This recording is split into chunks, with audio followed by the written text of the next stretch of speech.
ਦੋਸਤੋ news headline India 'ਚ ਤੁਹਾਡਾ ਸਵਾਗਤ ਹੈ। ਨਿਊਜ਼ ਹੈਡਲਾਈਨ ਇੰਡੀਆ ਤੁਹਾਡੇ ਕੋਲ ਲੈ ਕੇ ਆਂਦਾ ਰਿਹਾ ਹੈ ਸ਼੍ਰੀ ਗੁਰੂ ਰਾਮਦਾਸ ਜੀ ਇੰਟਰਨੈਸ਼ਨਲ 에ਅਰਪੋਰਟ ਦੀ ਅਪਡੇਟ, ਕਿਉਂਕਿ ਅੰਮ੍ਰਿਤਸਰ ਇੰਟਰਨੈਸ਼ਨਲ 에ਅਰਪੋਰਟ ਦੁਨੀਆ ਭਰ ਦੇ ਵਿੱਚ ਬੜਾ ਇੰਪੋਰਟੈਂਟ ਮੰਨਿਆ ਜਾਂਦਾ ਹੈ।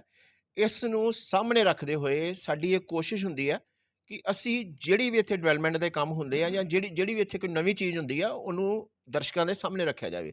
ਇਸ ਨੂੰ ਲੈ ਕੇ ਅੱਜ ਅਸੀਂ 에ਅਰਪੋਰਟ ਡਾਇਰੈਕਟਰ ਵੀਕੇ ਸੇਠ ਜੀ ਨਾਲ ਗੱਲ ਕਰ ਰਹੇ ਹਾਂ।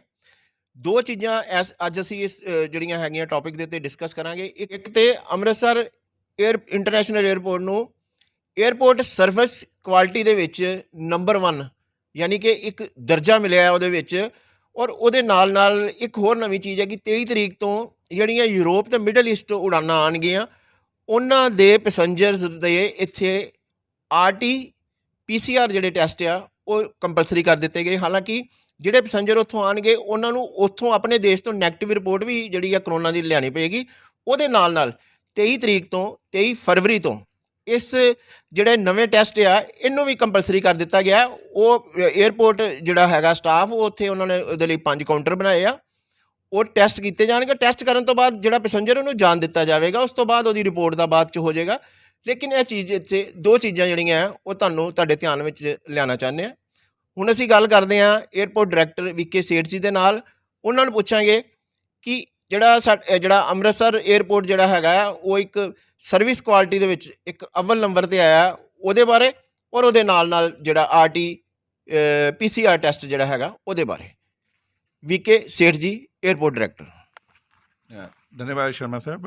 जैसा आपने अभी बताया, और सबसे पहले तो मैं ये बहुत हर्ष के साथ बताना चाहूँगा कि जो हमारा एयरपोर्ट है अमृतसर एयरपोर्ट, ये एयरपोर्ट सर्विस क्वालिटी में ASQ रेटिंग्स होती हैं जो 34 पैरामीटर्स के ऊपर डिसाइड किया जाता है। और ये एयरपोर्ट काउंसिल इंटरनेशनल ACI एक इंटरनेशनल ऑर्गेनाइजेशन है जो करते हैं। उसमें 2 से 5 मिलियन पैसेंजर पर एनम के जो साइज है उसमें एशिया पैसिफिक में इसको नंबर 1 चुना गया है। ये सभी के लिए हर्ष का विषय है, अमृतसर के लिए। और जैसा कि अभी जो नई गाइडलाइंस की बात हम कर रहे थे RT-PCR टेस्ट के लिए, ये गवर्नमेंट ऑफ इंडिया के जो अभी नई गाइडलाइंस आई हैं उसमें 22 और 23 फरवरी के जो मिडनाइट 12 बजे से 23 तारीख की अर्ली मॉर्निंग 12 बजे से रात को ये इम्प्लीमेंट हो गई हैं और ये सभी एयरपोर्ट्स पर हुई हैं। इसमें मिडिल ईस्ट, यूरोप और UK, ब्राज़ील जो हाई रिस्क एरिया कोविड-19 के लिए आइडेंटिफाई किए गए हैं, इनसे आने वाली फ़्लाइट्स में पैसेंजर्स को बोर्डिंग से पहले भी अपना नेगेटिव रिपोर्ट RT-PCR का लेके चलना मैंडेटरी है। और यहाँ हिंदुस्तान के किसी भी इंटरनेशनल एयरपोर्ट पर लैंड करने के बाद उनका RT-PCR एक बार दोबारा कराना होगा। अमृतसर में भी हम इस प्रैक्टिस को फॉलो कर रहे हैं और हमारे यहाँ ज़्यादातर फ़्लाइट यूरोपियन कंट्रीज़ और मिडिल ईस्ट से आ रही हैं अभी, और उसके लिए यहाँ पर पूरा व्यवस्था की गई है कि किसी भी फ़्लाइट में जिसमें हम 150 से 200 पैसेंजर तक होते हैं उनको यहाँ ज़्यादा देर ना रुकना पड़े। और इसके लिए जो प्रोसेस है उसको स्मूथ बनाने के लिए जो SRF ID जनरेट किया जाता है काउंटर्स पर, उसमें हाई स्पीड इंटरनेट कनेक्टिविटी दी गई है।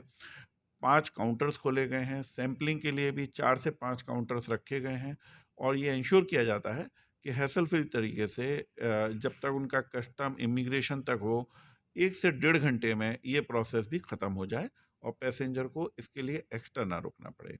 ये सैम्पलिंग तक यहाँ पे इनको रुकना होता है पैसेंजर्स को। सैम्पलिंग के बाद जो स्टेट हेल्थ प्रोटोकॉल्स हैं उसके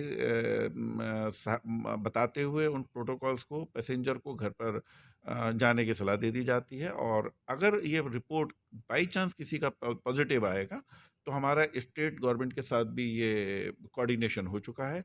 वो रिपोर्ट उनके साथ शेयर की जाएगी और उसके बाद जो स्टेट हेल्थ प्रोटोकॉल्स हैं उसको स्टेट गवर्नमेंट के जो अधिकारी हैं उनकी रेस्पॉन्सिबिलिटी रहेगी उसको फॉलो कराने के लिए।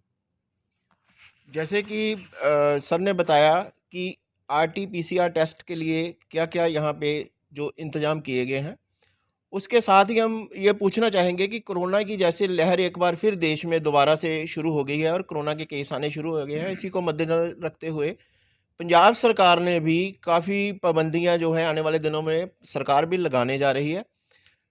यहाँ पे अमृतसर क्योंकि इंटरनेशनल एयरपोर्ट है, अमृतसर एयरपोर्ट पर कोरोना को लेकर क्या-क्या जो है स्टेप ज उठाए जा रहे हैं, क्या-क्या उपाय किए जा रहे हैं और कौन-कौन से यहाँ पे अरेंजमेंट्स हैं, वो हम पूछेंगे डायरेक्टर साहब से। शमा साहब, जैसे कि आपने कहा, मुझे भी अभी न्यूज़ से पता चल रहा है कि कोरोना का एक बार फिर से कुछ देशों में नया स्ट्रेन भी मिला है और हम बहुत ज़्यादा एहतियात बरतने की ज़रूरत है। एयरपोर्ट पर ये कंटिन्यूअसली प्रोसीजर 25 मार्च के बाद से, जब से लॉकडाउन हुआ है, ये फॉलो किया जा रहा है और आज की डेट में इसको और ज़्यादा स्ट्रिंजेंट तरीके से हम फॉलो कर रहे हैं। सोशल डिस्टेंसिंग जो सबसे इम्पॉर्टेंट है, फेस मास्क, ऑब्वियसली अभी हम आपसे इंटरव्यू कर रहे हैं इसलिए हमने नहीं लगाया हुआ है, अदरवाइज हम अपने मास्क को सब लोगों को लगाना आवश्यक है। पैसेंजर के लिए भी ये मास्क भी हमने अपने जो स्टेशन मैनेजर्स हैं उनके ऑफिस में भी रखे हुए हैं, अगर कोई नहीं लेके आ पा रहे हैं तो हम उनको दे सकते हैं। हमारे यहाँ अभी रिसेंटली 1-2 महीने पहले पीपी किट का एक दुकान को भी खोला गया, जिसमें ये एकदम अर्जेंट जो आइटम्स हैं पर्सनल प्रोटेक्शन किट के, वो यहाँ पर सेल किए जाते हैं बहुत ही रीजनेबल प्राइस पर। इसके अलावा जो डिसइंफेक्टेशन है बिल्डिंग का, वो बहुत उसकी आवश्यकता होती है और इसकी फ्रीक्वेंसी को हमने बढ़ाया है। हमने ये ध्यान रख रहे हैं कि जो भी इंटरनेशनल फ़्लाइट आती है, आने के बाद पैसेंजर जब क्लियर होते हैं, ये एकदम मैंडेटरी प्रैक्टिस कर दी गई है कि सभी कॉमन टच पॉइंट्स उसको डिसइंफेक्टेंट किया जाए हर फ्लाइट के बाद, इंटरनेशनल फ़्लाइट के बाद।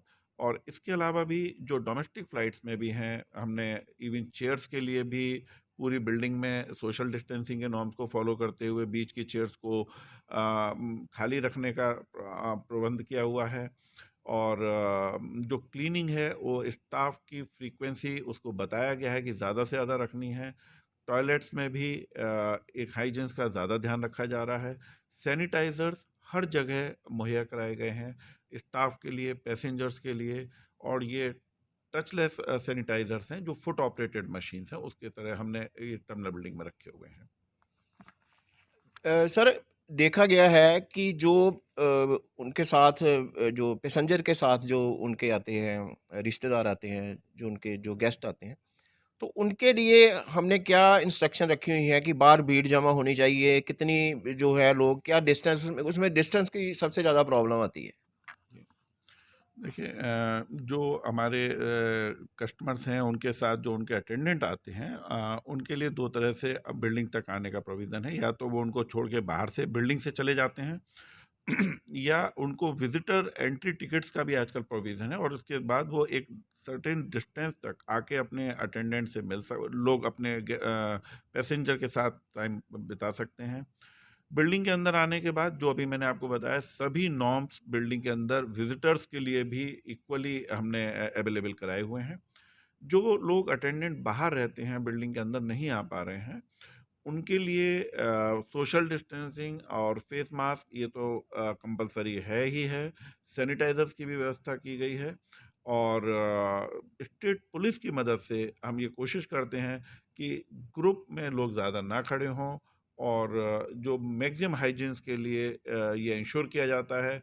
बाहर की क्लीनिंग भी रेगुलर होनी चाहिए और जो रिकमेंडेड डिसइंफेक्टेंट हैं उसमें, उसकी क्लीनिंग हम उससे 2 बार दिन में मिनिमम करवाते हैं। सुबह होती है और शाम को भी स्टाफ के एक बार 6 से 7 के बीच में भी उसकी क्लीनिंग की जाती सर एक जो आपने बताया कि आरटी-पीसीआर जो टेस्ट है, ये यूरोप और मिडल ईस्ट, तो यूरोप और मिडल ईस्ट की कितनी फ्लाइट्स जो हैं रोज़ आती हैं और तकरीबन कितने पैसेंजर के आपको टेस्ट है। करने पड़ते हैं? देखिए, अभी जो शेड्यूल फ्लाइट्स हैं वो तो आप जानते हैं, भारत सरकार के नियम के अनुसार अभी प्रतिबंध है उन पर, उस पे बैन है।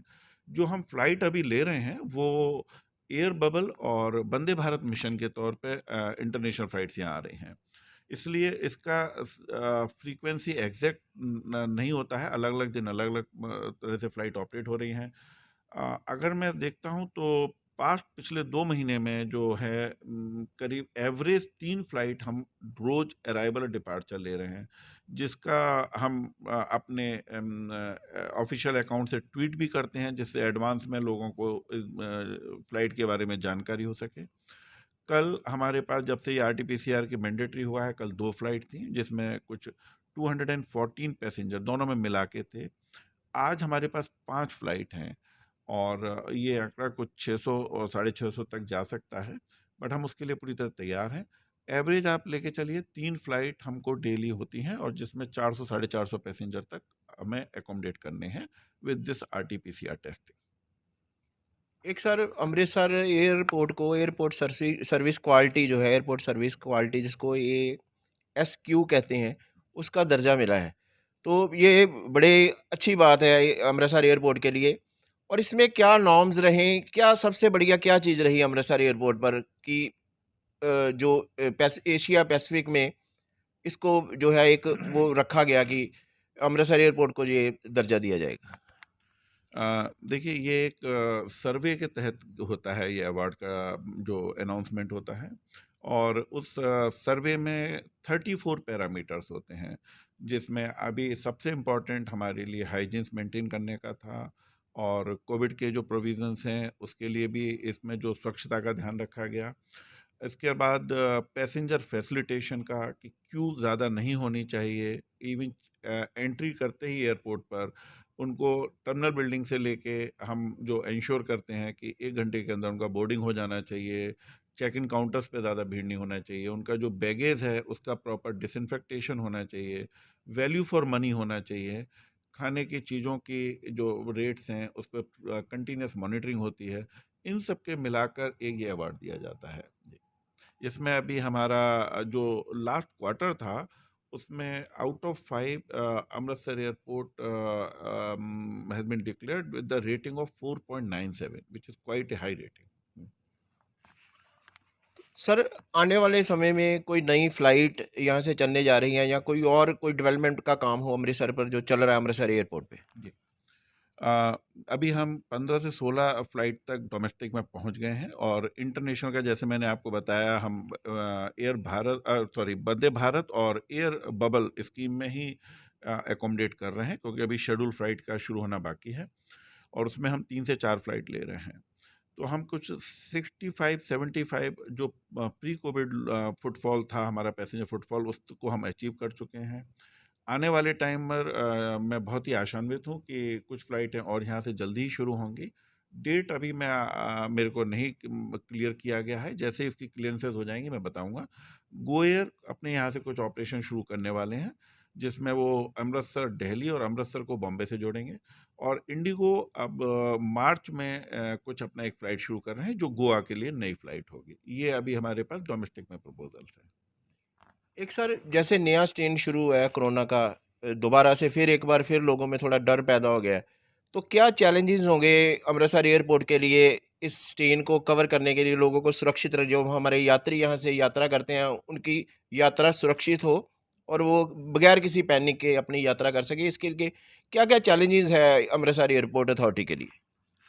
बिल्कुल, आप सही कह रहे हैं सर। शर्मा साहब ये एयरपोर्ट मेरा मानना है कि सिटी का गेटवे होता है, जहाँ पर आज मैक्सिमम पैसेंजर्स आ रहे हैं और जा रहे हैं। तो इसमें हमारी ज़िम्मेदारी ज़्यादा बढ़ जाती है और जाने वाले पैसेंजर्स के लिए जितना भी नॉर्म्स हम लॉकडाउन के बाद से फ़ॉलो कर रहे हैं, वो सब तो कंटिन्यू रहेंगे ही। जिसमें आरोग्य सेतु है, हमारा थर्मल स्क्रीनिंग है एंड डिसइंफेक्टेशन ऑफ द बैगेज है, पैसेंजर का सैनिटाइज़ेशन है, टचलेस बोर्डिंग तक जाने के लिए है उसको बोर्डिंग कार्ड पर स्टैंपिंग अभी नहीं हो रहा है। ये सब के साथ साथ हम आने वाले समय में अपने क्लीनलीनेस के लिए टर्मिनल बिल्डिंग में ज़्यादा ध्यान देंगे और हाइजीन्स को और इम्प्रूव करेंगे जिससे कि ये स्वच्छ भारत के साथ हम इस बीमारी को दूर रख सकें। दोस्तों ਏਸੀ ਅੰਮ੍ਰਿਤਸਰ ਇੰਟਰਨੈਸ਼ਨਲ 에ਅਰਪੋਰਟ ਦੇ ਡਾਇਰੈਕਟਰ ਵੀਕੇ ਸੇਠ ਜੀ ਜਿਨ੍ਹਾਂ ਨਾਲ ਅਸੀਂ ਗੱਲ ਕੀਤੀ ਕਿ 22 ਤੇ 23 ਦੀ ਮੱਧੇ ਰਾਤਰੀ ਜਿਹਨੂੰ ਕਹਿੰਦੇ ਆਪਾਂ ਮਿਡਨਾਈਟ ਉਸ ਤੋਂ ਬਾਅਦ ਦੇ ਵਿੱਚੋਂ ਆਰਟੀ-ਪੀਸੀਆਰ ਜਿਹੜਾ ਟੈਸਟ ਹੈਗਾ ਉਹ ਕੰਪਲਸਰੀ ਕਰ ਦਿੱਤਾ ਗਿਆ ਮਿਡਲ ਈਸਟ ਤੇ ਯੂਰਪ ਤੋਂ ਆਉਣ ਵਾਲੀਆਂ ਉਡਾਨਾਂ ਲਈ। ਤੇ ਇਹਦੇ ਨਾਲ ਅਸੀਂ ਅੰਮ੍ਰਿਤਸਰ ਦੇ 에ਅਰਪੋਰਟ ਜਿਹੜਾ ਹੈਗਾ ਉਹਨੂੰ 에ਅਰਪੋਰਟ ਸਰਵਿਸ ਕੁਆਲਿਟੀ ਦਾ ਇੱਕ ਜਿਹੜਾ ਦਰਜਾ ਏਸ਼ੀਆ ਪੈਸੀਫਿਕ ਦੇ ਵਿੱਚ ਮਿਲਿਆ ਉਹਦੇ ਤੇ ਗੱਲ ਕੀਤੀ ਅਸੀਂ ਡਾਇਰੈਕਟਰ ਵੀਕੇ ਸੇਠ ਜੀ ਦੇ ਨਾਲ। ਇਸ ਤੋਂ ਆਉਣ ਵਾਲੇ ਸਮੇਂ ਦੇ ਵਿੱਚ ਅਸੀਂ ਫੇਰ ਅੰਮ੍ਰਿਤਸਰ ਏਅਰਪੋਰਟ ਤੇ ਕੋਈ ਡਿਵੈਲਪਮੈਂਟ ਜਾਂ ਨਵੀਂ ਚੀਜ਼ ਜਿਹੜੀ ਹੋਏਗੀ ਉਹ ਤੁਹਾਡੇ ਲਈ ਲੈ ਕੇ ਆਵਾਂਗੇ। ਨਿਊਜ਼ ਹੈਡਲਾਈਨ ਇੰਡੀਆ ਤੋਂ ਅਨਿਲ ਸ਼ਰਮਾ ਦੀ ਰਿਪੋਰਟ।